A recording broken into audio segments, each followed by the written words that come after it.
नमस्कार दोस्तों, पंकज पाठक English channel पर आपका हार्दिक स्वागत है। हम लोग मध्य प्रदेश सामान्य अध्ययन के अंतर्गत मध्य प्रदेश के भूगोल को क्वेश्चन फॉर्म के माध्यम से इस चैनल पर अपलोड सभी वीडियो कर दिए गए हैं। तो आगे का जो टॉपिक है वो कल्चर से संबंधित है, यानी मध्य प्रदेश की संस्कृति और सभ्यता क्या है। एक बहुत बड़ा टॉपिक होता है, लेकिन कोशिश करेंगे कि इसे भी उतने ही लेक्चरों के माध्यम से आपके चैनल पर अपलोड किया जाए। तो आप देखिएगा, टॉपिक का नाम आपके सामने है, मध्य प्रदेश जनजातियों का वितरण। अर्थात हमें मध्य प्रदेश में जनजातियों के बारे में अध्ययन करना है इस टॉपिक के माध्यम से। इसमें विभिन्न प्रकार के नृत्य मिलेंगे, डांस उनमें कौन कौन से होते हैं उन पर भी चर्चा करेंगे। तो इस बात को याद रखना है। तो मध्य प्रदेश सामान्य अध्ययन में अगला टॉपिक मध्य प्रदेश में जनजातियों का वितरण है। ठीक, तो हम टॉपिक की तरफ बढ़ते हैं।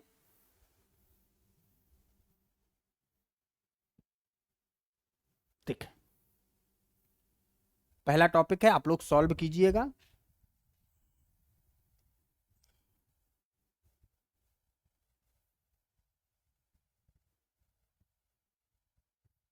चलो,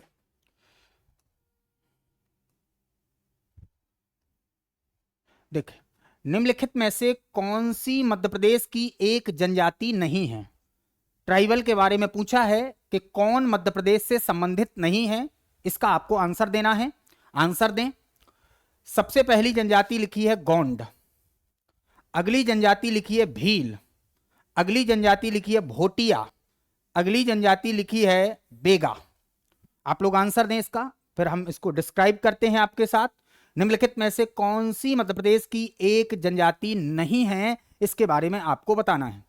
बताएं, आपने आंसर दिया होगा। देखें, मध्य प्रदेश में गोंड जनजाति है और कहते हैं जो गोंड जनजाति है, गोंड जनजाति के नाम पर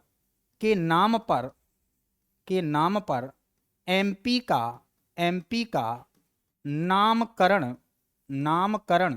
हुआ है। आप सब जानते हैं मध्य प्रदेश गोंडवाना लैंड का हिस्सा है, और गोंडवाना लैंड इसी गोंड जनजाति जो सबसे पुरातन जनजाति है उसके नाम पर पड़ा हुआ है। तो मध्य प्रदेश गोंडवाना लैंड का हिस्सा है। किसका हिस्सा है? मध्य प्रदेश गोंडवाना लैंड का हिस्सा है। आपने ज्योग्राफी में पढ़ा होगा, गोंडवाना लैंड होता है, अंगारा लैंड होता है, पेंजिया होता है, तैथिस सागर होते हैं। ये भूगोल से संबंधित टर्मिनोलॉजी है, लेकिन इस जनजाति के नाम पर मध्य प्रदेश को गोंडवाना लैंड का हिस्सा या पार्ट या भाग माना जाता है। तो गोंड जनजाति के नाम पर ही मध्य प्रदेश का नामकरण है भौगोलिक रूप से, इस कारण मध्य प्रदेश को गोंडवाना लैंड का हिस्सा कहते हैं। तो मध्य प्रदेश से संबंधित गोंड जनजाति तो है। भारत की भी जनजाति है, जब मध्य प्रदेश की है तो भारत की होगी। भारत की सबसे बड़ी जनजाति गोंड है, इस बात को याद रखना है। जनसंख्या के आधार पर है, ठीक, के नाम पर ही एमपी का नामकरण हुआ। इसका मतलब है मध्य प्रदेश से संबंधित है गोंड जनजाति। गोंड जनजाति का अगर आप वितरण देखेंगे तो आपको ये मध्य प्रदेश के दक्षिणी इलाके में देखने को मिलेगी। दक्षिण इलाके में आप कहां जाएंगे? मंडला, डिंडोरी, बालाघाट, जबलपुर के कुछ इलाके में भी आपको देखने को मिल जाएगी। यानी कह सकते हैं कि नर्मदा और सोन घाटी जो एक भौगोलिक क्षेत्र है मध्य प्रदेश का, उसके उत्तर और उसके दक्षिणी भागों में आपको इसका वितरण देखने को मिल जाएगा मध्य प्रदेश में गोंड जनजाति का। और गोंड एक पुरातन जनजाति है, एक प्राचीन जनजाति है, और इसके नाम पर ही मध्य प्रदेश का नामकरण गोंडवाना लैंड पड़ा है। ठीक, तो इसका संबंध मध्य प्रदेश से है भैया। पूछा यह है किसका नहीं है संबंध। अगला है भील जनजाति। देखिएगा, भील जनजाति भी एक पुरातन जनजाति है, और कहते हैं जो भील जनजाति है ये मध्य प्रदेश के पश्चिमी भाग में पाई जाती है। कहां पाई जाती है? पश्चिमी भाग में, पश्चिमी मध्य प्रदेश में आपको देखने को मिलेगी भील जनजाति। भील जनजाति मध्य प्रदेश की जनसंख्या के आधार पर सबसे बड़ी जनजाति है, लेकिन भारत की सबसे बड़ी जनजाति गोंड है, और भील जनजाति मध्य प्रदेश में जनसंख्या के आधार पर सबसे ज्यादा है, लेकिन गोंड जनजाति मध्य प्रदेश में समूह या कलेक्शन के आधार पर सबसे बड़ी जनजाति मध्य प्रदेश की है। इस बात को याद रखना है आपको। तो भील मध्य प्रदेश के पश्चिमी भाग में निवास करती है। इसका मुख्यतः संबंध झाबुआ, अलीराजपुर, धार में पाया जाता है। इस बात को आपको याद रखना है। तो भील जनजाति जो है ये कहां कहां आपको देखने को मिल जाएगी, देखिएगा। भील जनजाति आपको मुख्यतः झाबुआ में, मुख्यतः झाबुआ में, अलीराजपुर में, अलीराजपुर में और धार डिस्ट्रिक्ट में, ये मेनली है, मुख्यतः यहां देखने को मिल जाएगी। और अगर मुख्य भौगोलिक क्षेत्र की बात करें तो मध्य प्रदेश के पश्चिमी भाग में आपको भील जनजाति देखने को मिलती है। ठीक, भील जनजाति मध्य प्रदेश की जनसंख्या के आधार पर सबसे बड़ी जनजाति है, लेकिन समूह के आधार पर मध्य प्रदेश की सबसे बड़ी जनजाति का नाम गोंड जनजाति है। तो इन दोनों का संबंध मध्य प्रदेश से है। आपने इस बात को समझ लिया होगा, भील का भी और गोंड का भी। अगली जनजाति है भोटिया। अगर आपने मध्य प्रदेश का थोड़ी बहुत भी अध्ययन किया है तो आप पाएंगे कि भोटिया का संबंध कहीं ना कहीं मध्य प्रदेश से नहीं है। आप देखिएगा, भोटिया जो है, भोटिया ट्राइब जो है, ये आपको भारत और तिब्बत, भारत और कहां, तिब्बत के सीमा पर देखने को मिलेगी। अगर आप राज्यों की बात करें कहां पर मिलेगी, तो किताबों में देखेंगे हिमाचल प्रदेश लिखा मिलेगा, उत्तराखंड लिखा मिलेगा, जहां भोटिया जनजाति पाई जाती है। तो ये मेनली कहां पर, ये मुख्यतः भोटिया, मुख्यतः भोटिया जनजाति कहां देखने को मिलेगी आपको, उत्तराखंड, पहाड़ी इलाका है उत्तराखंड, और हिमाचल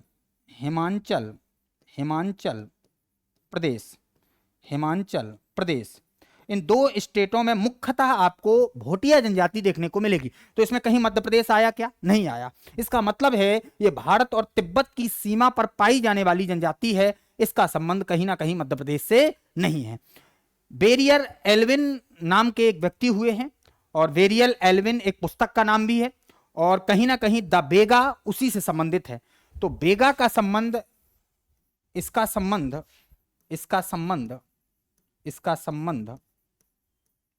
संबंध मध्य प्रदेश से है।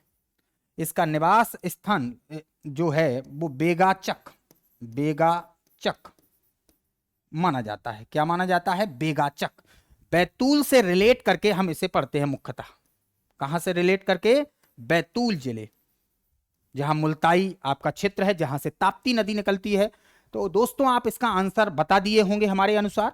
इसका आंसर क्या है दोस्तों, आप लोग बताइए, इसका आंसर क्या है। इसका आंसर भोटिया, इसका आंसर है। कौन सा आंसर है, भोटिया। तो आपने इसका आंसर दिया होगा, इसको सेव नहीं कर पाए, चिंता नहीं करना है। तो गोंड जनजाति मध्य प्रदेश के दक्षिणी क्षेत्र में है, लिख देते हैं एक बार। गोंड जनजाति मध्य प्रदेश के दक्षिणी क्षेत्र में है। कौन से क्षेत्र में, दक्षिणी क्षेत्र में है। मंडला, डिंडोरी, बालाघाट के क्षेत्र में आपको पाई जाती है, और इसी के नाम पर मध्य प्रदेश का नामकरण है, गोंडवाना नामकरण है। क्या है उसका नाम, गोंडवाना, याद रखना, गोंडवाना लैंड है। भील मध्य प्रदेश के पश्चिमी भाग से संबंधित है, पश्चिमी भाग मध्य प्रदेश के संबंधित है, और ये मुख्यतः झाबुआ, अलीराजपुर और धार डिस्ट्रिक्ट में वितरित है। याद रखना, भोटिया का संबंध भारत और तिब्बत से है। और अगर स्टेट पूछे तो हिमाचल प्रदेश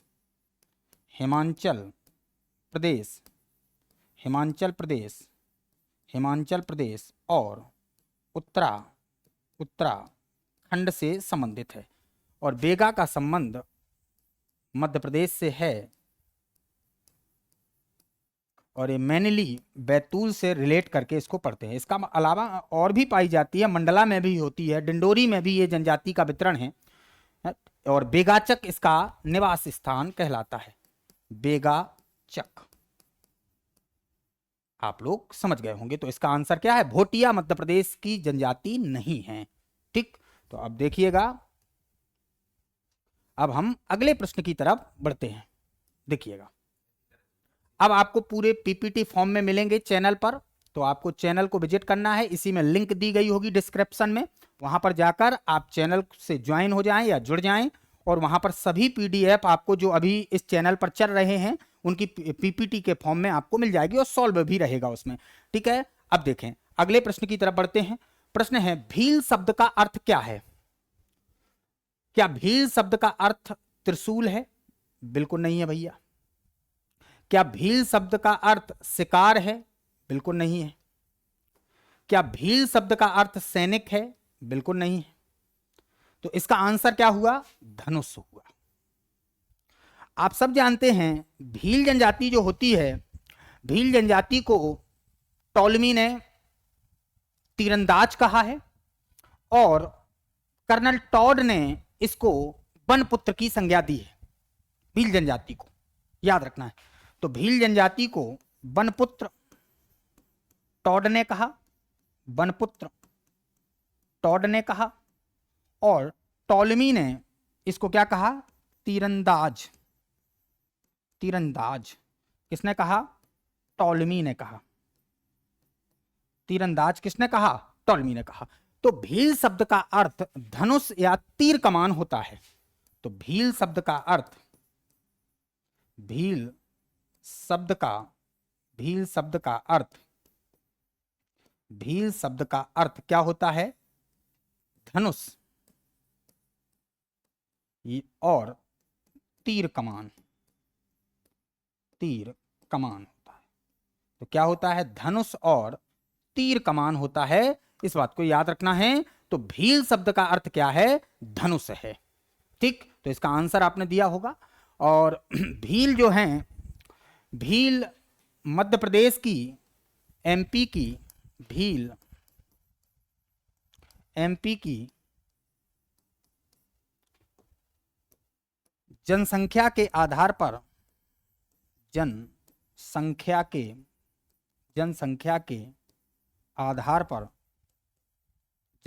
के आधार पर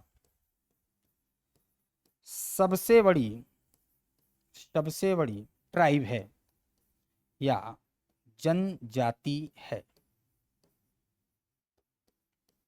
याद रखना है, सबसे बड़ी जनजाति है भील मध्य प्रदेश की जनसंख्या के आधार पर। ठीक है, इसके वितरण की बात करें, वितरण इसका कहां है? भील जनजाति का वितरण तो मेनली पश्चिमी मध्य प्रदेश में, पश्चिमी मध्य प्रदेश में। कहां पर है? पश्चिमी मध्य प्रदेश में इसका वितरण है। और जिलों के रूप में अगर बात करें तो झाबुआ और अलीराजपुर में है, अलीराजपुर में है। एक झूम खेती करते हैं भील, झूम खेती करते हैं,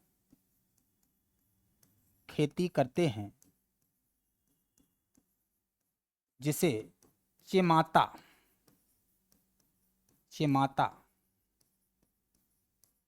कहते हैं। चेमाता, नारायण देव इसके देवता हैं। नारायण देव चंद्रमा को भी इससे रिलेट करते हैं, चंद्रमा की भी पूजा भील लोग करते हैं। और भील का प्रिय संबोधन, भील जनजाति का प्रिय संबोधन, भील शब्द का भील जनजाति का प्रिय संबोधन मामा होता है, मामा। और शिवराज सिंह चौहान अपने आप को क्या कहलवाते थे? मामा। शिवराज सिंह चौहान जो मध्य प्रदेश के पूर्व सीएम हैं। तो भीलों का सबसे प्रिय संबोधन मामा होता है, इस बात को याद रखना है। दोस्तों आप लोगों ने आंसर देने का प्रयास किया होगा अथवा आंसर दिया होगा। भील शब्द का अर्थ होता है धनुष। कर्नल टॉड ने वनपुत्र कहा, टॉलमी ने तीरंदाज कहा, और भील एमपी की जनसंख्या के आधार पर सबसे बड़ी जनजाति है।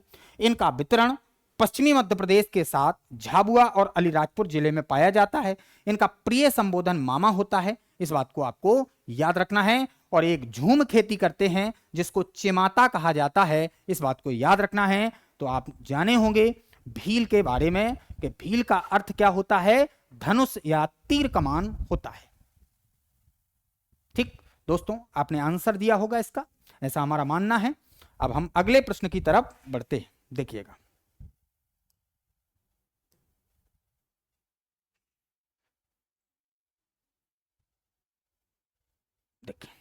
देखो प्रश्न रिपीटेड है तो आप लोग आंसर दें। इतिहासकार कर्नल टॉड ने भीलों को क्या कहा है? आंसर दें।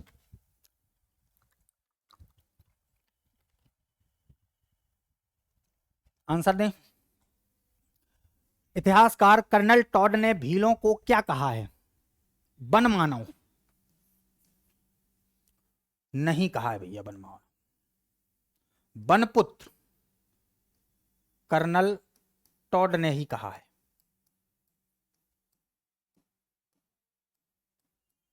तीरंदाज टॉलमी ने कहा है। टॉलमी ने कहा है, ठीक, भीलों को। तो याद रखना, वनपुत्र की उपमा कर्नल टॉड ने भीलों को दी है। तो इसका राइट आंसर आपने दिया होगा। इसका राइट आंसर क्या है? इसका राइट आंसर वनपुत्र है। उपयुक्त सभी नहीं लगाना है, भले ही तीरंदाज कहते हैं लेकिन तीरंदाज टॉलमी ने कहा है। अच्छा, अब देखिएगा, जो टॉलमी नाम के विद्वान हैं, टॉलमी को मानचित्र, अच्छे सुनना है, मानचित्र विज्ञान का या कला का, मानचित्र विज्ञान या कला का जनक कहा जाता है। जनक कहा जाता है। क्यों? क्योंकि इन्होंने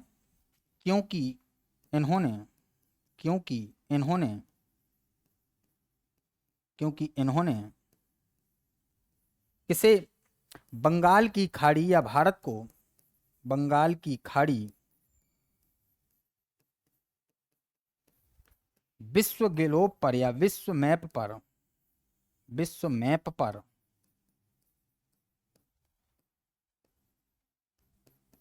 दर्शाया था।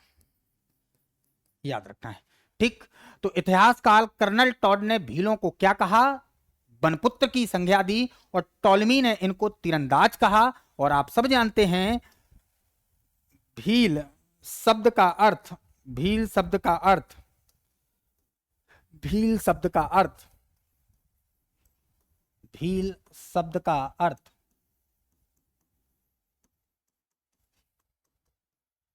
धनुष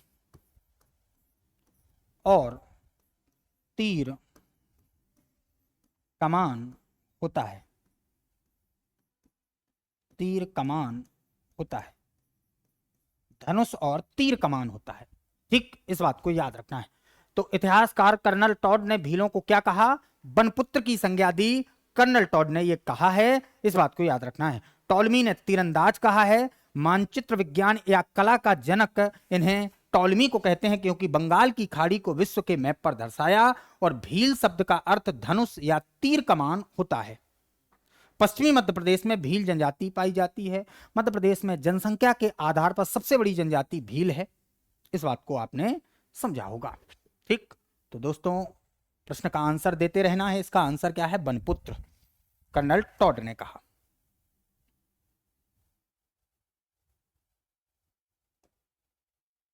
ठीक है, अगले प्रश्न की तरफ बढ़ते हैं। देखिए,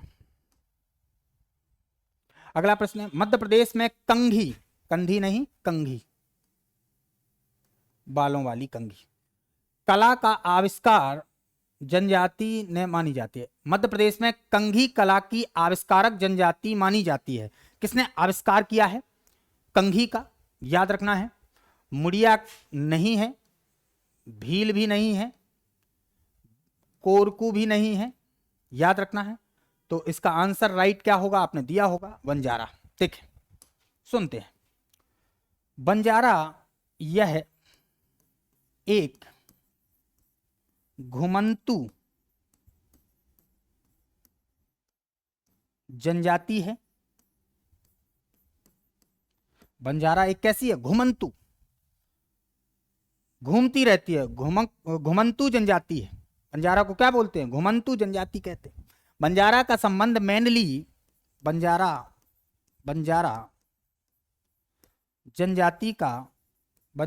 जनजाति का संबंध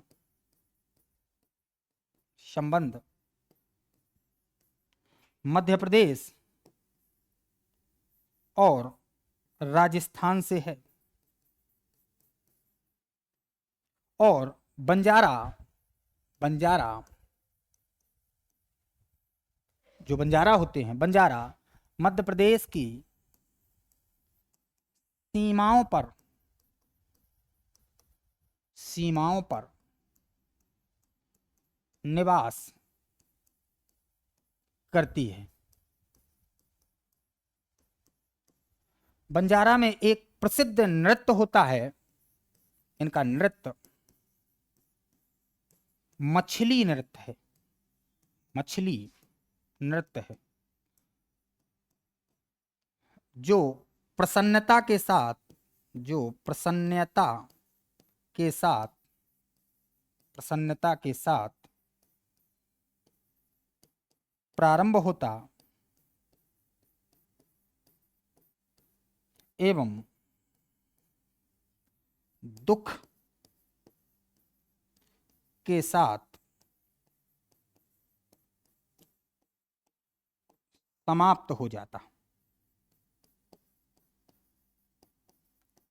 समाप्त हो जाता है, याद रखना है।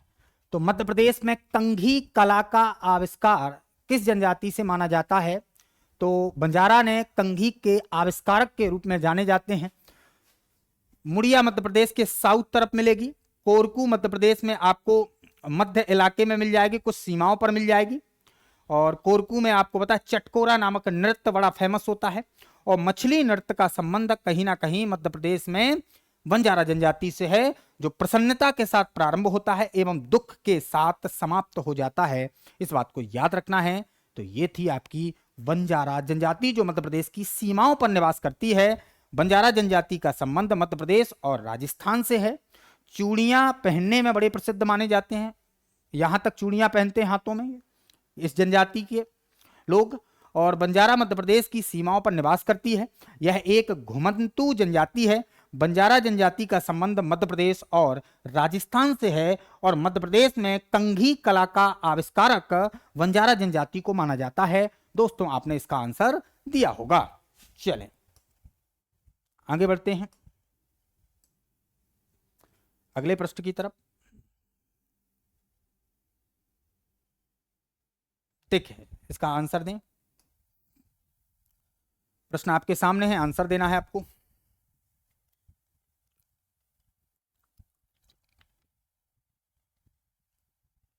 दीजिएगा आंसर।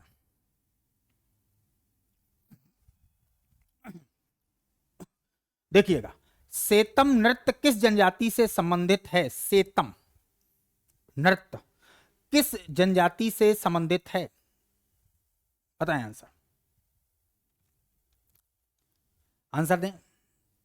देखिए, भारिया जनजाति में भड़म, भड़म और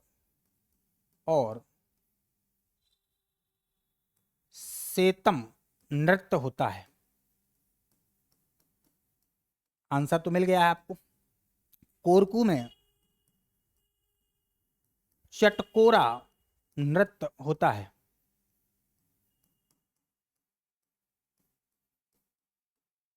कौन सा नृत्य? चटकोरा नृत्य कोरकू से संबंधित होता है। बेकाचक में रागनी नृत्य करके होता है, एक गोरो नृत्य होता है या घेरो कहते हैं उसे, तो याद रखना है रागनी। भील के भी बहुत सारे नृत्य होते हैं, लेकिन उसमें एक फेमस है भगोरिया, जो एक हाट या बाजार के रूप में होता है, 7 दिन चलता है होली के समय, भगोरिया नृत्य। तो भड़म और सेतम नृत्य का संबंध किस जनजाति से है? तो सेतम का संबंध भारिया जनजाति से है। इसका आंसर आपने दिया होगा दोस्तों। देखें, तो इसका राइट आंसर क्या हुआ? भारिया। देखें, भारिया जनजाति, यह जनजाति, यह जनजाति मुख्यतः, मुख्यतः छिंदवाड़ा के पाताल कोट में निवास करती है। आप सबको पता है पातालकोट को 2019 में जैव आरक्षित क्षेत्र घोषित किया है, संवेदनशील इलाका है, किया है। और पातालकोट में समय कटा हुआ प्रतीत होता है, समय कटा हुआ प्रतीत होता है पातालकोट में। तो यह जनजाति मुख्यतः छिंदवाड़ा के पातालकोट में निवास करती है। 2019 में जैव आरक्षित क्षेत्र घोषित किया गया है। समय कटा हुआ प्रतीत होता है, प्रकृति से कटे लोग होते हैं और कहते हैं प्रकृति से बहुत ज्यादा जुड़े भी हैं। जो रियल प्रकृति आप मानते हैं भौतिक क्षेत्र को, ये भौतिक क्षेत्र से अलग है। ये अपने आप को खुश रखते हैं जंगलों में। बड़ी प्रसिद्ध जड़ी बूटियां आपको यहां पर देखने को मिल जाएंगी। कहां पर? पातालकोट छिंदवाड़ा के अंतर्गत। याद रखना है, भारिया जनजाति को 1981 के बाद 1981 के बाद जंगलियों के भी जंगली कहा गया। तो याद रखना है, भारिया जनजाति को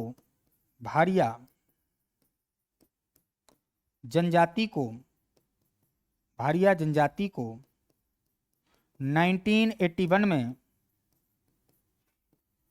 जंगलियों के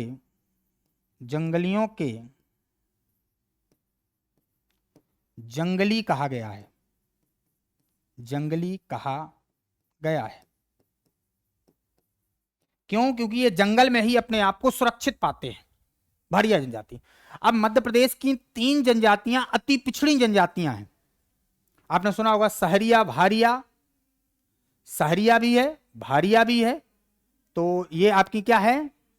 सबसे पिछड़ी जनजातियां हैं। तो बेगा को भी शामिल कर लेते हैं। तो देखें, 3 जनजातियां एमपी की अति पिछड़ी जनजाति हैं। कौन कौन सी हैं देखें? सहरिया, भारिया, बेगा। ये अति पिछड़ी जनजातियां हैं। सहरिया सहराना, भारिया पातालकोट, बेगा बेगाचक। यानी सहरिया का निवास स्थल क्या है? निवास स्थल, सहरिया का निवास स्थल सहराना, शिवपुर से संबंधित है। भारिया का निवास स्थान पातालकोट छिंदवाड़ा में है। बेगा का बेगाचक, बेगाचक। ठीक, तो याद रखना है सेतम नृत्य किस जनजाति से संबंधित है? भारिया जनजाति। इन्हें जंगलियों के भी जंगली कहते हैं। इनका मूल निवास स्थान पातालकोट छिंदवाड़ा है। 1981 के बाद इन्हें जंगलियों के भी जंगली कहकर संबोधित किया गया है। याद रखना है।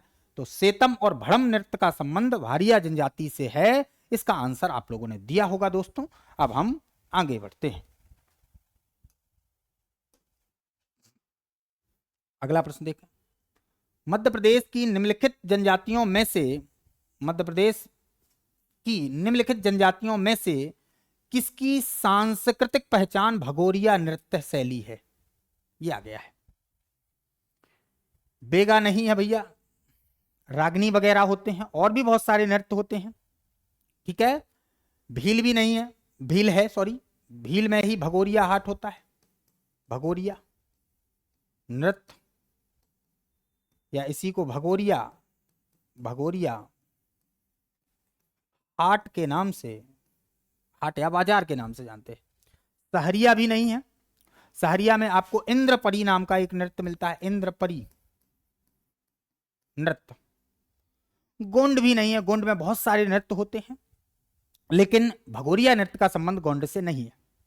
ठीक है। अब इसका आंसर क्या होगा? ये भी नहीं है गोंड। तो भगोरिया नृत्य शैली का संबंध आपने आंसर दिया होगा भील है। देखिए, अब इसके बारे में डिटेल में पढ़ते हैं। देखिए, भील जनजाति जल्दी बताएं। जनसंख्या के आधार पर, जनसंख्या के आधार पर, आधार पर एमपी की, एमपी की सबसे बड़ी जनजाति है, एमपी की जनसंख्या समूह के आधार पर गोंड है, समूह के आधार पर, समूह के आधार पर, आधार पर एमपी की सबसे बड़ी जनजाति गोंड है। ठीक है। और पूछा गया है मध्य प्रदेश की, अच्छा इसका अर्थ क्या होता है भील का, ये कई बार बता चुके हैं अभी आपको। धनुष, तीर कमान, तीर कमान क्या होता है, धनुष या तीर कमान। ठीक है, ये अर्थ होता है। ठीक, इनकी कृषि चिमाता कहलाती है, क्या कहलाती, चिमाता। और इनमें एक नृत्य होता है भगोरिया, भगोरिया नृत्य, जो होली के अवसर पर, होली के अवसर पर, अवसर पर 7 दिन संचालित होता है। कितने दिन संचालित होता है, 7 दिन। इसमें गुलाल तो होता है, तो गुलाल डाली जाती है, लड़का लड़कियों का मुख्यतः पर्व होता है। गोल गधेड़ो होता है इसमें एक समारोह, और उजाड़िया फिर उजड़ जाता है, यानी शादी हो जाती है। तो गुलालिया, गोल गधेड़ो और उजाड़िया। ठीक, ये 3 समारोह भगोरिया नृत्य से संबंधित होते हैं। तो देखें, भगोरिया, भगोरिया नृत्य में 3 समारोह होते हैं। कितने समारोह होते हैं, 3 समारोह होते हैं। कौन कौन से, पहला गुलालिया, गुलालिया गुलाल लगाया जाता होता, गोल गधेड़ो, गोल गधेड़ो, और तीसरा उजाड़िया, उजाड़िया, उजाड़िया होता है। ठीक, ये 3 समारोह होते हैं। और ये मेनली आपको कहां ये नृत्य होगा, झाबुआ अलीराजपुर में, अलीराजपुर, यहां पर आपको भगोरिया नृत्य देखने को मिलेगा। होली के अवसर पर यह 7 दिनों तक संचालित होता है, इस बात को याद रखना है। तो मध्य प्रदेश की निम्नलिखित जनजातियों में से किसकी सांस्कृतिक पहचान भगोरिया नृत्य है, आंसर इसका भील है, आपने दिया होगा। और भगोरिया नृत्य झाबुआ अलीराजपुर में संचालित होता है, होली के अवसर पर 7 दिन तक होता है। भगोरिया नृत्य में 3 समारोह होते हैं, गुलालिया, गोल गधेड़ो, उजाड़िया। ठीक है, समूह के आधार पर मध्य प्रदेश की सबसे बड़ी जनजाति गोंड है, लेकिन जनसंख्या के आधार पर मध्य प्रदेश की सबसे बड़ी जनजाति भील है, जो पश्चिमी मध्य प्रदेश में आपको देखने को मिलेगी। ये था भील में भगोरिया नृत्य, जिसमें 3 समारोह होते हैं, गुलालिया, गोल गधेड़ो और उजाड़िया। ठीक, आप लोग दोस्तों इसे समझे होंगे, जाना होगा, परखा होगा। ठीक, आगे चलते हैं। आपको इसकी पीपीटी मिल जाएगी, डिस्क्रिप्शन में जाकर आपको चैनल पर क्लिक करना है और उस लिंक के माध्यम से आपको सर के चैनल से जुड़ जाना है। ठीक, अब हम आगे चलते हैं। देखें, अगला प्रश्न सॉल्व कीजिए। प्रश्न है, कौन सी जनजाति लोहासुर को अपना देवता मानती है?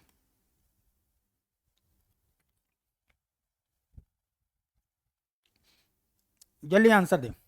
लोहासुर, इनके नारायण देव है। कौन है? नारायण देव है। बूढ़ा देव भी है, बूढ़ा देव भी है गोंड के। ठीक है, भील के भी कई देवता हैं, मेनली आपको याद रखना है अभी चंद्रमा। ठीक, कोरकू के भी बहुत सारे देवता हैं, याद रखना है। ठीक, लोहासुर पूछा है, आग से निकला, अगरिया, आगरिया, अगरिया, तो इसका आंसर कोरकू नहीं होगा, याद रखना है। तो इसका आंसर गोंड से ही रिलेट करके अगरिया को पढ़ते हैं, इसका एक उप समूह है। तो इसका राइट आंसर अगरिया है, आगरिया है। अगरिया कौन सी जनजाति लोहासुर को? यह है जनजाति लोहासुर को अपना देवता मानती है, अपना देवता मानती है। ठीक, और यह गोंड जनजाति का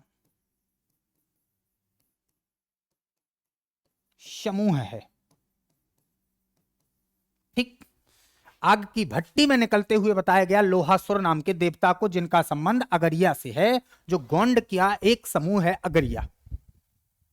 ठीक, और इस बात को याद रखना है। ठीक, अब आप सबको पता है गोंड, इसके नाम पर एमपी का नाम गोंडवाना लैंड पड़ा, याद रखना है। भील एमपी की सबसे बड़ी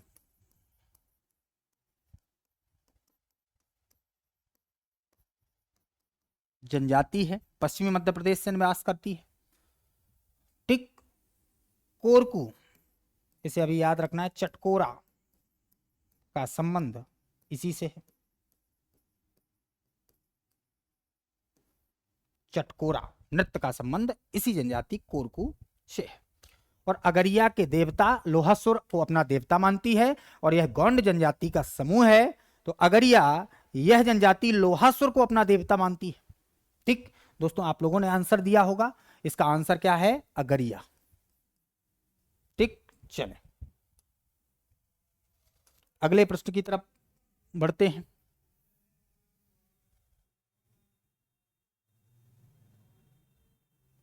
चलिए करिएगा सॉल्व दोस्तों, करें सॉल्व।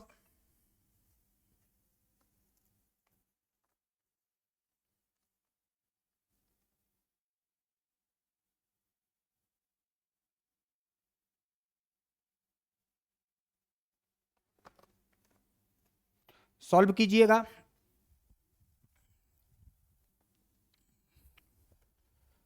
सिडोली प्रथा किससे संबंधित है? आंसर दें।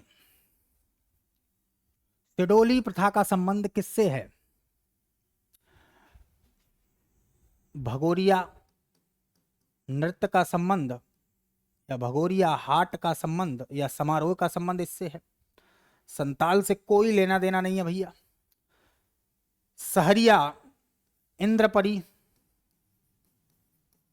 इसका निवास स्थान सहराना है। तो कोरकू, इसमें एक प्रथा होती है, एक प्रथा सिडोली होती है।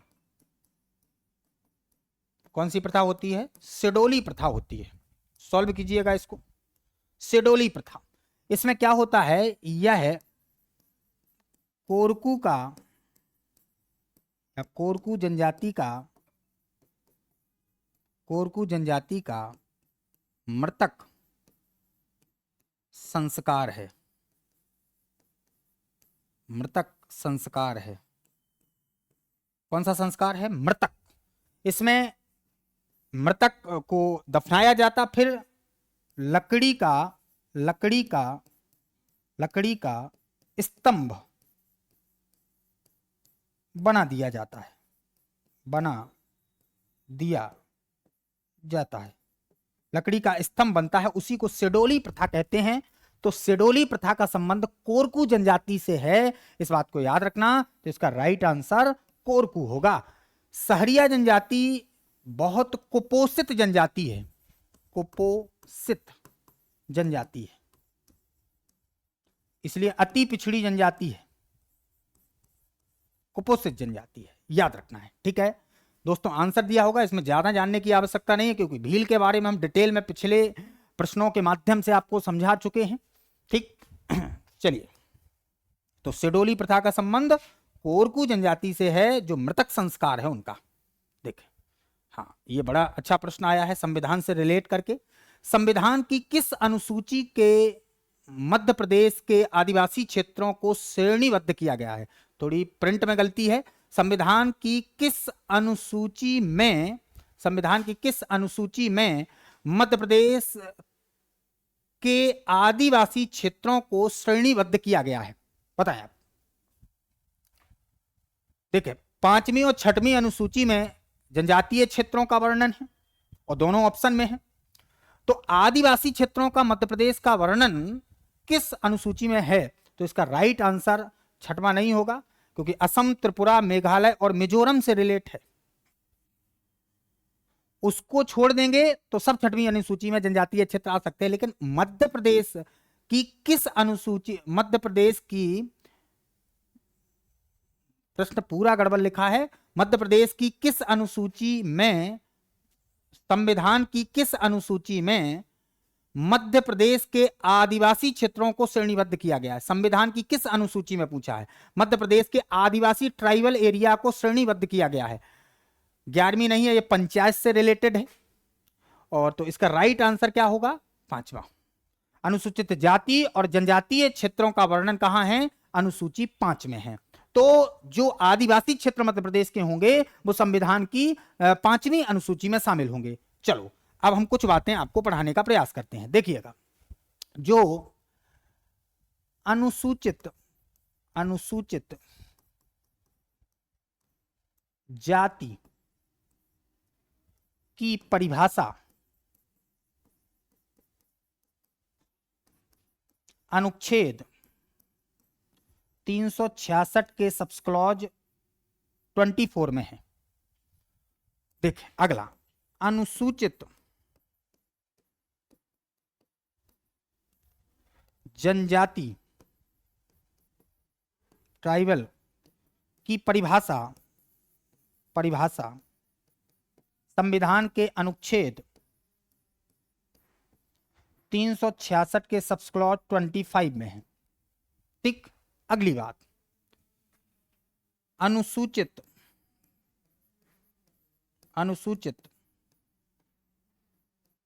जाति का वर्णन, परिभाषा नहीं है, वर्णन,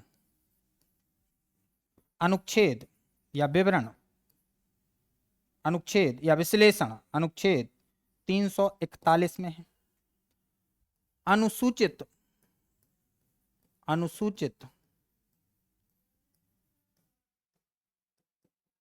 जनजाति का विवरण या वर्णन या विश्लेषण, वर्णन अनुच्छेद 342 में है।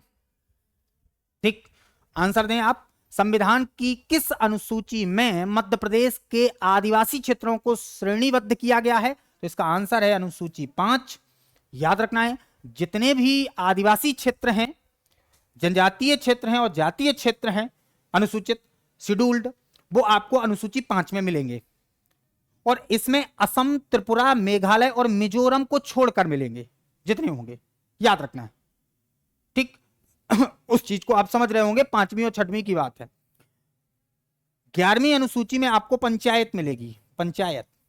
और अनुसूचित जाति और जनजाति के बारे में संविधान में क्या वर्णन है, कहां कहां है, वो हमने सब लिख दिया है। अनुसूचित जाति की परिभाषा देखना है तो अनुच्छेद 366 के सब्क्लॉज 24 में देखें। अनुसूचित जनजाति की परिभाषा देखना है तो अनुच्छेद 366 का सब्क्लॉज 25 देखें। अगर अनुसूचित जनजाति का वर्णन देखना है तो 342 देखें, और अनुसूचित जाति का वर्णन या विवरण या विश्लेषण देखना है तो अनुच्छेद 341 देखें। यह संविधान में अनुसूचित जाति और जनजाति के बारे में कहां पर क्या लिखा है उसके बारे में आपको बता दिया है। और मध्य प्रदेश को सबसे ज्यादा जनजातियां होने के कारण जनजातीय प्रदेश भी कहते हैं। तो एमपी को जनजातीय जनजातीय प्रदेश का दर्जा प्राप्त है। अनुसूचित जनजाति का दर्जा प्राप्त है मध्य प्रदेश को। क्यों? क्योंकि जनसंख्या जनजातियों की, आदिवासियों की एमपी में सर्वाधिक है, इसलिए ऐसा है। दोस्तों आप जाने होंगे, अगर अनुसूचित जाति की परिभाषा पूछे तो 366 का सब क्लॉज 24, अनुसूचित जनजाति की परिभाषा पूछे तो अनुच्छेद 366 का सब क्लॉज 24, और अनुसूचित जनजाति का वर्णन पूछे तो 342, अनुसूचित जाति का वर्णन पूछे तो अनुच्छेद 341। इसका आंसर आप लोगों ने दिया होगा, संविधान से रिलेट करके प्रश्न पूछा है, हमने आपके सामने लिख दिया है। ठीक, चलिए दोस्तों आगे बढ़ने का प्रयास करें।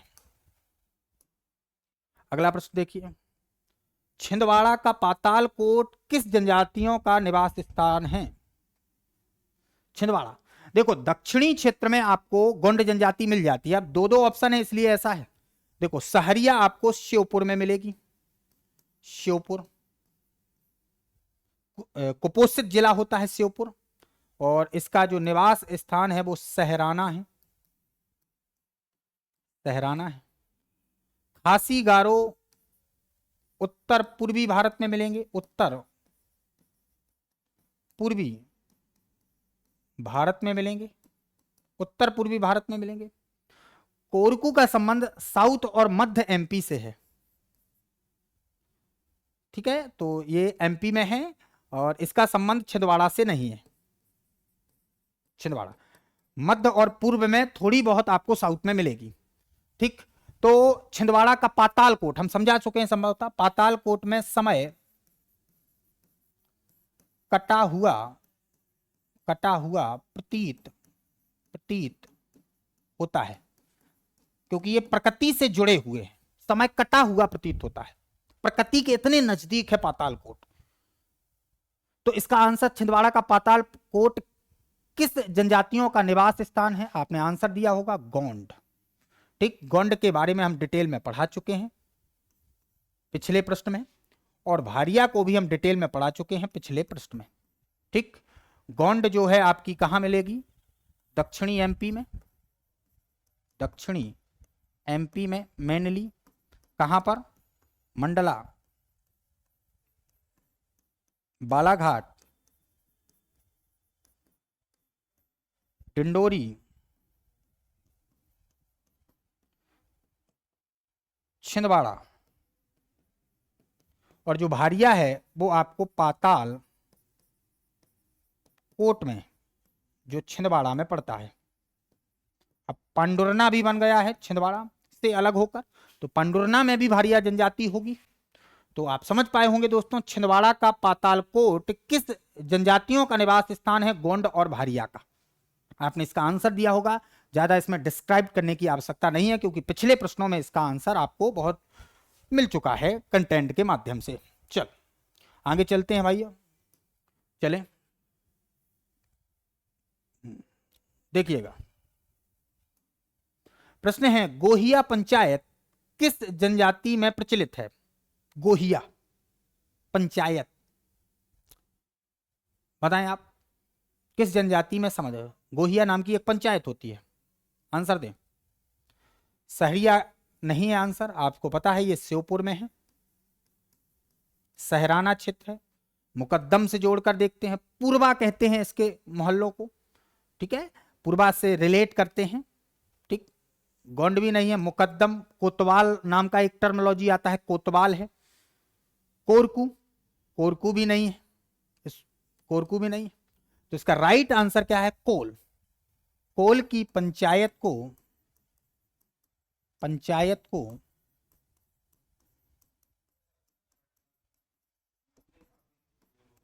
गोहिया कहा जाता है।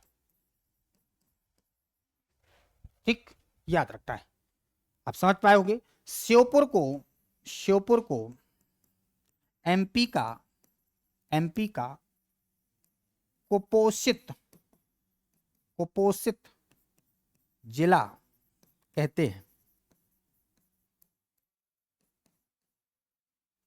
ठीक है, आंसर दिया होगा दोस्तों। अगले प्रश्न की तरफ बढ़े।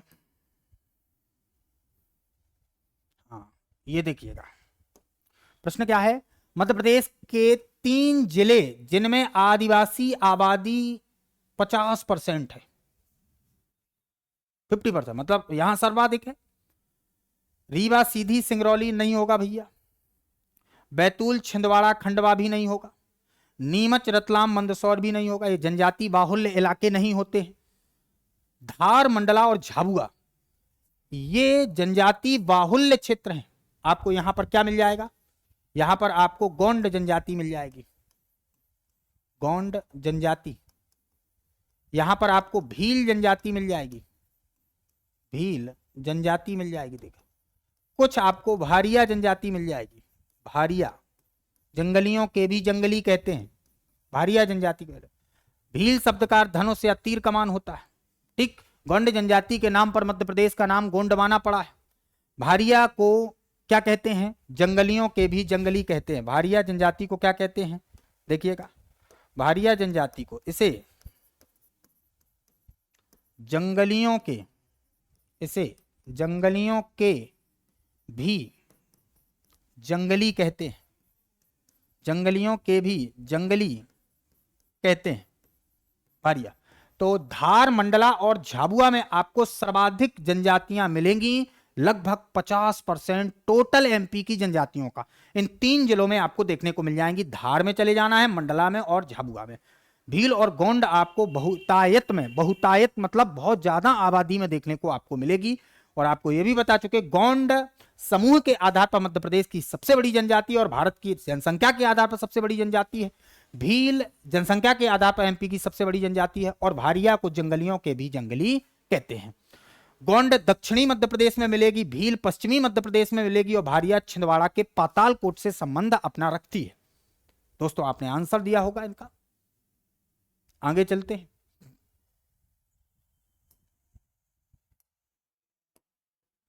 देखिए अगला प्रश्न, डायरेक्टली इसका आंसर देना है। बताएं, सर्वाधिक अनुसूचित जाति, जनजाति नहीं पूछा है, अच्छे से पढ़ा करें। जनजाति पूछते तो हम झाबुआ, अलीराजपुर, धार में जाते। ठीक है, प्रश्न पूछा है अनुसूचित जाति, सर्वाधिक अनुसूचित जाति का जनसंख्या, अनुसूचित जाति की लिखना है, की जनसंख्या प्रतिशत वाले मध्य प्रदेश का नाम क्या है। सर्वाधिक अनुसूचित जनजाति का जनसंख्या प्रतिशत मध्य प्रदेश का नाम क्या है। देखो गड़बड़ है, तो आप अच्छे से पढ़ने से, सर्वाधिक अनुसूचित जाति का जनसंख्या या जाति की जनसंख्या प्रतिशत वाले मध्य प्रदेश का नाम क्या है। मध्य प्रदेश के जिले का नाम लिखना है इसमें, मध्य प्रदेश के जिले का नाम क्या है, जिले का नाम बताना है जहां अनुसूचित जाति की जनसंख्या सर्वाधिक है। तो देखिएगा, सागर में नहीं है भैया, दतिया में भी नहीं है, मां पीताम्बरा की नगरी, और शाजापुर में भी नहीं है। इस बात को याद रखना। उज्जैन का क्या है, जिला है। इसका राइट आंसर है उज्जैन। तो इसमें सर्वाधिक प्रतिशत अनुसूचित जाति का है, अनुसूचित जाति का है। फिर दूसरे नंबर पर धार का है। अगर पूछे जनजातियों की सर्वाधिक संख्या, जनजातियों की, अनुसूचित जनजातियों की, तो आपको टिक लगाना है धार, मैंने ली झाबुआ में सबसे ज्यादा है, झाबुआ और अलीराजपुर। 50% अनुसूचित जनजाति यहीं पर है, अलीराजपुर, कट्ठीवाड़ा आम, जहां नूर जहां आम होता है। ठीक है, तो आप लोग दोस्तों समझे होंगे, सर्वाधिक अनुसूचित जाति की जनसंख्या प्रतिशत वाले मध्य प्रदेश के जिले का नाम उज्जैन है। और आप सब जानते हैं अनुसूचित जाति की परिभाषा संविधान में अनुच्छेद 366 के सब्स क्लॉज 24 में है, और इसका वर्णन, अनुसूचित जाति का वर्णन 341 में है। याद रखना है। ठीक, तो सर्वाधिक अनुसूचित जाति की जनसंख्या प्रतिशत वाला मध्य प्रदेश का जिला उज्जैन है, इसका आपने आंसर दिया। और जनजातियां अगर सबसे ज्यादा पूछे तो झाबुआ, अलीराजपुर और धार में है। तो मध्य प्रदेश में सर्वाधिक अनुसूचित जाति की प्रतिशत वाला जिला उज्जैन है, याद रखना। 26 दशमलव कुछ परसेंट में पाया जाता है यहां पर। ठीक, अनुसूचित जाति। और परिभाषा इसकी संविधान में 366 में है, वर्णन इसका 341 में है। ठीक, आपने आंसर दिया होगा दोस्तों। चलिए अगले प्रश्न की तरफ बढ़े। हाँ, मध्य प्रदेश में मान्य अनुसूचित जनजातियों की संख्या है। इसमें बच्चे बड़े कंफ्यूज रहते हैं, कंफ्यूज नहीं होना है। क्यों? क्योंकि अनुसूचित जनजाति पूछा है, ना कि जाति पूछा है। ठीक है, तो देखें आंसर दें जब तक। एमपी में अनुसूचित जाति, जनजाति नहीं लिखा है, जाति लिखा है। शेड्यूल्ड अनुसूचित, शेड्यूल्ड कास्ट है, यानी एससी पूछा है, शेड्यूल्ड कास्ट है की संख्या एमपी में तकरीबन 48 मानी गई है, 48 मानी गई है। देखो 48 ऑप्शन में है, गलत टिक लगाएंगे आप। पूछा क्या है? अनुसूचित जनजाति। एमपी में अनुसूचित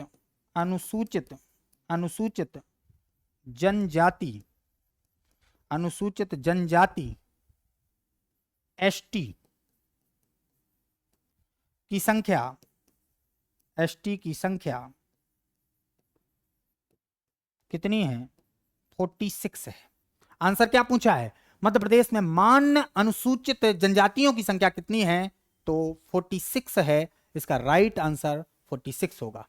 ये एसटी की संख्या है, इतनी जनजातियां हैं एमपी में, इसलिए जनजातीय प्रदेश कहते हैं। इसलिए क्या बोलते हैं? जनजातीय प्रदेश का दर्जा है, या जनजातीय प्रदेश कहते हैं, क्योंकि जनजातियों की संख्या 48 है। और अनुसूचित जाति एससी है, शेड्यूल्ड कास्ट है। इसका राइट आंसर क्या हुआ? 46। आप लोगों ने आंसर दोस्तों दिया होगा। यह था 14वां प्रश्न। अब हम आगे बढ़ते हैं, देखिएगा।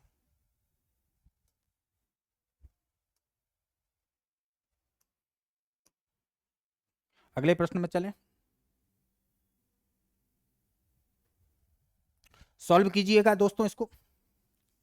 मध्य प्रदेश में जनजातीय गौरव दिवस कब मनाया जाता है?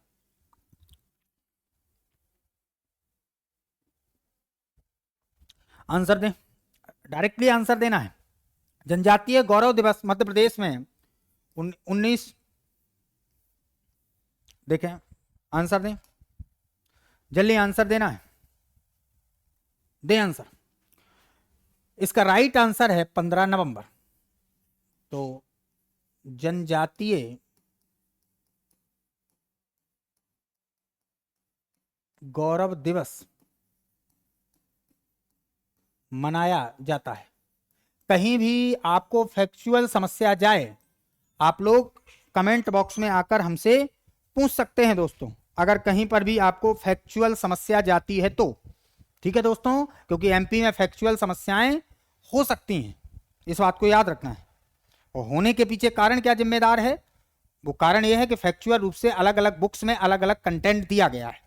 ठीक है, तो 15 नवंबर को मध्य प्रदेश में जनजातीय गौरव दिवस मनाया जाता है, जनजातियों को सम्मान देने के उद्देश्य से। क्योंकि जनजातियों में विभिन्न प्रकार के जनजातीय व्यक्तित्व या पर्सनालिटी हुए हैं, जिनकी याद में और जिन्होंने नेशनल मूवमेंट हो अथवा सामाजिक क्षेत्र हो उसमें कार्य किया है। इसलिए मध्य प्रदेश में जनजातीय गौरव दिवस है, और मध्य प्रदेश में ही सर्वाधिक जनजातियां होने के कारण इसे जनजातीय प्रदेश कहते हैं। ठीक है, आंसर दिया होगा। इसमें कुछ ज्यादा नहीं है दोस्तों, तो हम क्या बताएं इसमें, आप लोग समझ सकते हैं इस बात को। अगर देखना हो तो थोड़ी सा ये देख लो, जनजातीय व्यक्तित्वों को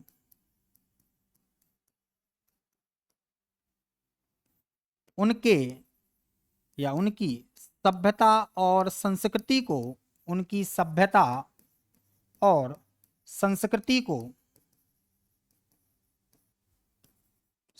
को सम्मान देने के उद्देश्य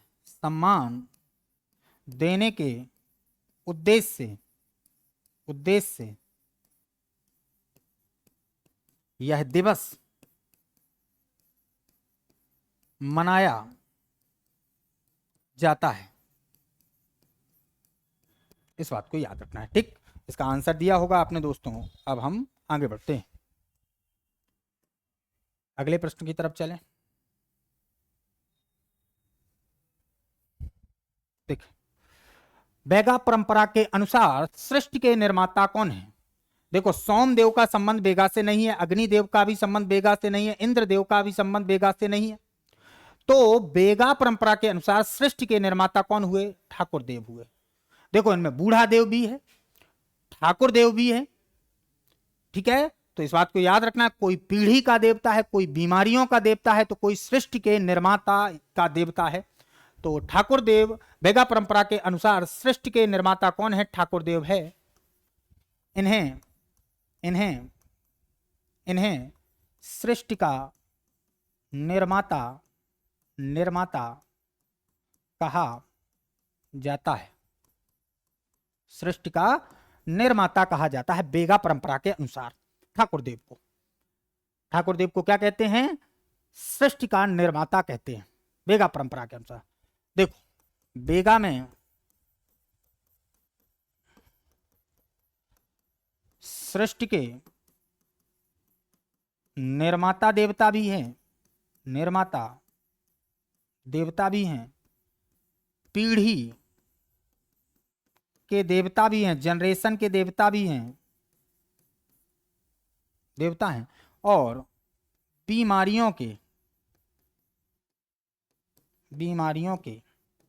देवता भी है।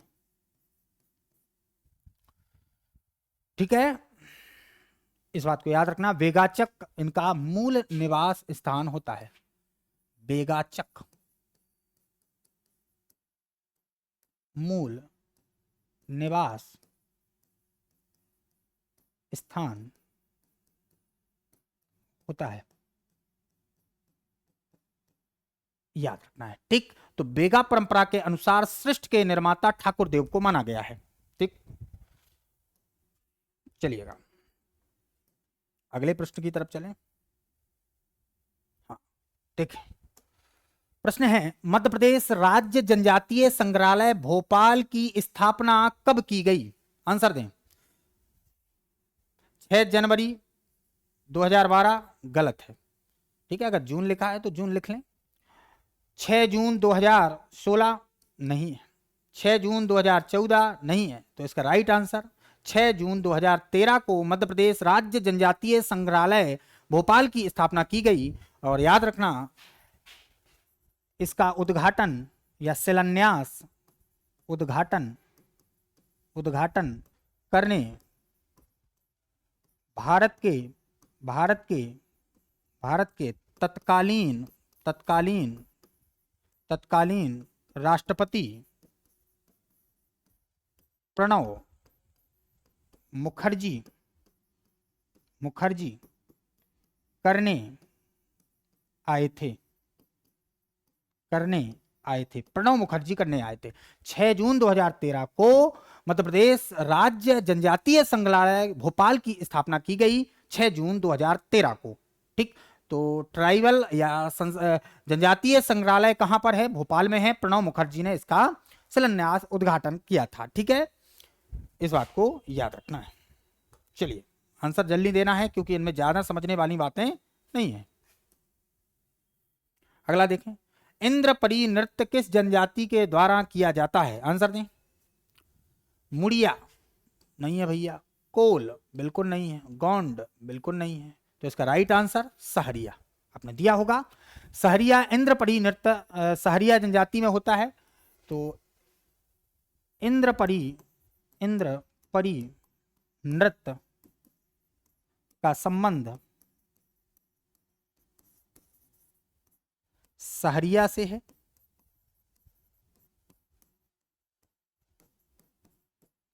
इसमें इसमें इसमें याद रखना है इंद्रपरी नृत्य का संबंध सहरिया से है, और इसमें क्या होता है, रागनी गाई जाती है, रागनी नृत्य भी हो सकता है, गाई जाती है। और याद रखना है यह जनजाति, सहरिया जनजाति कुपोषित जनजाति है, कुपोषित जनजाति है। कैसी जनजाति है? कुपोषित जनजाति है। और इनका निवास श्योपुर है, और जहां कुपोषित होता है तो इथोपिया कहते हैं, इसलिए इसे एमपी का इथोपिया कहा जाता है। क्या कहा जाता है? इथोपिया कहा जाता है। इथोपिया एक कुपोषित है, अफ्रीका का देश है। श्योपुर को मध्य प्रदेश का इथोपिया कहते हैं क्योंकि कुपोषित जिला है इस जनजाति के कारण, सहरिया जनजाति। सहाराना इसका निवास स्थान होता है, निवास स्थान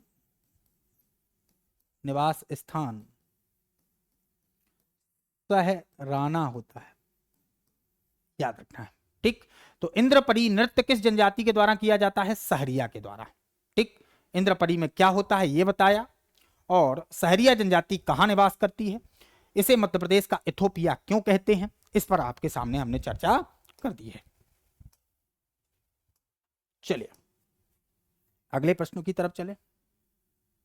हाँ, ये रिपीटेड प्रश्न है लेकिन आपको आंसर देना है अगर अच्छे से लेक्चर सुना है। बंजारा जनजाति का प्रमुख नृत्य है गौर नृत्य है क्या? बिल्कुल नहीं भैया, गौर को आपको बेगा से शामिल कर देना है। चटकोरा नृत्य को आपको कोरकू से कर देना है। लहंगी नृत्य को भी आपको बेगा या सहरिया से जोड़ के रखना है, तो इसे मैनली सहरिया, कई चीजें क्रॉस होगी, इस बात को याद रखना है। सहरिया और बेगा भी में होता है लहंगी नृत्य। तो एक बचा मछली नृत्य। तो मछली नृत्य बड़ा प्रसिद्ध नृत्य है जिसका संबंध बंजारा से, और बंजारा को घुमंतू जनजाति कहते हैं, घुमंतू जनजाति कहते हैं। क्या कहते हैं? घुमंतू जनजाति बंजारा को कहते हैं। कंघी की आविष्कारक जनजाति है, आविष्कारक जनजाति है कंघी की, घूमती रहती है, मध्य प्रदेश राजस्थान से संबंधित है। और इसमें एक नृत्य होता है जिसका नाम है मछली नृत्य, और मछली नृत्य प्रसन्नता में प्रारंभ होता है और दुख के साथ समाप्त होता है, इसलिए कहते हैं ये मछली नृत्य होता है। तो बंजारा जनजाति का प्रमुख नृत्य मछली है, इंद्रपरी सहरिया का है, चटकोरा कोरकू का नृत्य है, लहंगी सहरिया और बेगा दोनों से रिलेट करते हैं। तो बंजारा जनजाति का प्रमुख नृत्य कौन है? मछली नृत्य है। प्रसन्नता में शुरू होता है लेकिन दुख के साथ इसको समाप्त करना पड़ता है। ठीक, बड़ा प्रसिद्ध नृत्य है ये। मछली नृत्य का संबंध बंजारा से है। आंसर दे दिया होगा दोस्तों आपने।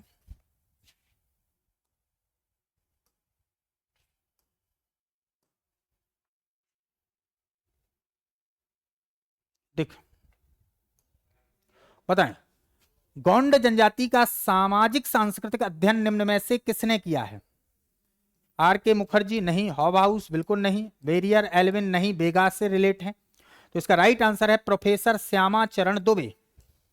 प्रोफेसर श्यामा चरण दुबे, इनका संबंध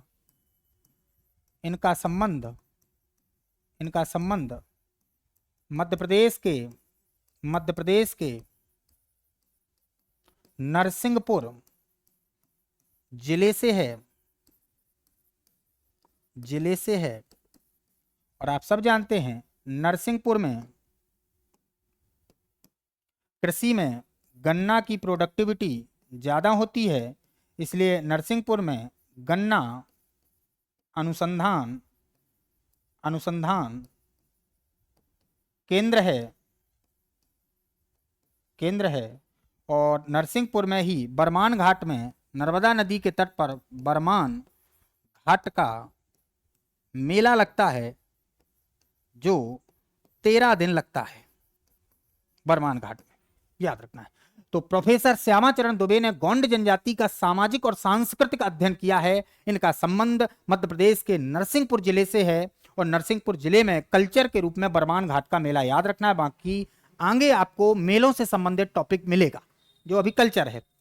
तो गोंड जनजाति का सामाजिक सांस्कृतिक अध्ययन निम्न में से किसने किया? प्रोफेसर श्यामाचरण दुबे ने, जो नरसिंहपुर से संबंधित है।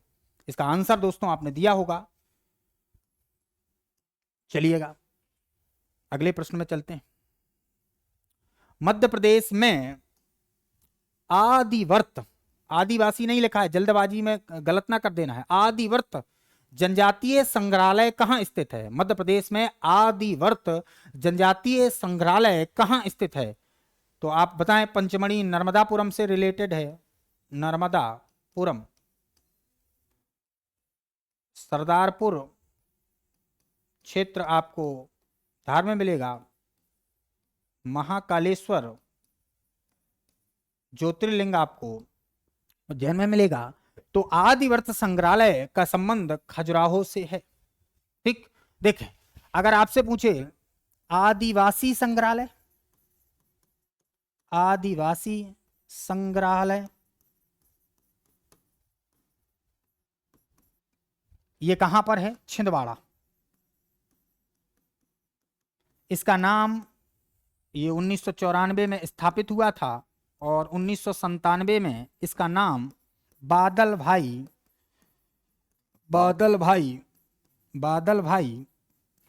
भोई आदिवासी संग्रहालय कर दिया गया। क्या कर दिया गया? आदिवासी संग्रहालय। ठीक, तो आदिवासी संग्रहालय। और अगर पूछे जनजातीय संग्रहालय जो 2013 में स्थापित हुआ, प्रणब मुखर्जी ने उद्घाटन किया, संग्रहालय भोपाल में है। और अगर पूछे आदिवासी संग्रहालय कहां, आदिवर्त संग्रहालय कहां है, तो खजुराहो में है। दोस्तों आपने इसका आंसर दिया होगा, आप लोग समझे होंगे और टॉपिक के साथ अपनी पढ़ाई को भी आगे बढ़ा रहे होंगे और साथ में अध्ययन कर रहे होंगे। तो कैसा लगा दोस्तों आज का वीडियो आपको? ये कल्चर का शुरुआती कक्षा है। अभी कल्चर से संबंधित बहुत अच्छे टॉपिक आना है। क्योंकि अगर हम इसे विश्लेषण कक्षा में पढ़ते तो शायद आपको कहानियों के माध्यम से पढ़ाने का प्रयास करते, और क्वेश्चन फॉर्म में क्या होता है कि आपकी तैयारी बहुत अच्छी होती है, क्योंकि क्वेश्चन किस प्रकार के एग्जामिनर पूछ रहा वो इसमें आपके लिखे हुए हैं, इस प्रकार प्रश्न आते हैं। उसके अलावा क्या चीजें हैं वो उन्हीं प्रश्नों के माध्यम से बताई गई हैं। आगे क्या बन सकते हैं प्रश्न, संभावित प्रश्नों पर भी चर्चा की है। तो आप लोगों का बहुत बहुत धन्यवाद।